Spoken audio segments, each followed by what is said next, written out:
ఏమో కొంత ముందుకు పోతున్నాయి. ఎందుకంటే ప్రైవేట్ వాడు డబ్బులు కథ వ్యవహారం, ప్రభుత్వానికి బడ్జెట్ కేటాయించాలి. ఈ ప్రైవేట్ ఎవరివి? ఈ ప్రభుత్వాలు నడిపే వాళ్ళై, ప్రతిపక్షంలో ఉన్న వాళ్ళ లీడర్లే ప్రైవేట్వి. కాబట్టి గవర్నమెంట్లో ఉన్న ఎవరికి ఉపయోగం? ప్రజలకు ఉపయోగం. ప్రైవేట్ విద్యా సంస్థల వల్ల ఎవరికి ఉపయోగం? ఆ లీడర్లకి, ఆ యజమానులైనటువంటి లీడర్లకు ఉపయోగం. ఒకవేళ లీడర్లు లేకపోయినా పార్టీలకి పార్టీ ఫండ్లు ఇవ్వడానికి ఉపయోగం. కాబట్టి దేన్ని పెంచి పోషిస్తారు వాళ్ళు? ప్రైవేట్వి పెంచి పోషిస్తారు. ప్రభుత్వ విద్యా సంస్థలకి బడ్జెట్లు కేటాయించకుండా నిర్వీర్యం చేస్తారు. ఇవాళ యూనివర్సిటీలైనా ప్రభుత్వ కాలేజీలైనా జరుగుతున్నది గదే కదా. సో అట్లా ఈ తెలంగాణ పరిస్థితి ఎట్లా తయారైందంటే విద్య విషయంలో, ముఖ్యంగా ఈ కాలేజీల విషయంలో చాలా దారుణంగా ఉన్నది. కనీస సౌకర్యాలు సరే. ఇప్పుడు ఈ ర్యాంకింగ్స్ని ఎట్లా లెక్క కడతారు?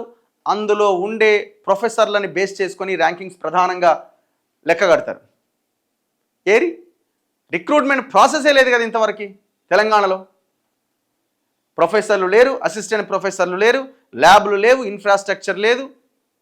ఇంత దారుణంగా యూనివర్సిటీలని నిర్వీర్యం ఎందుకు చేస్తున్నారనంటే ఒకే ఒక్క కారణం, ప్రైవేటు యూనివర్సిటీలు, ప్రైవేటు విద్యా సంస్థలని పెంచి పోషించడానికి.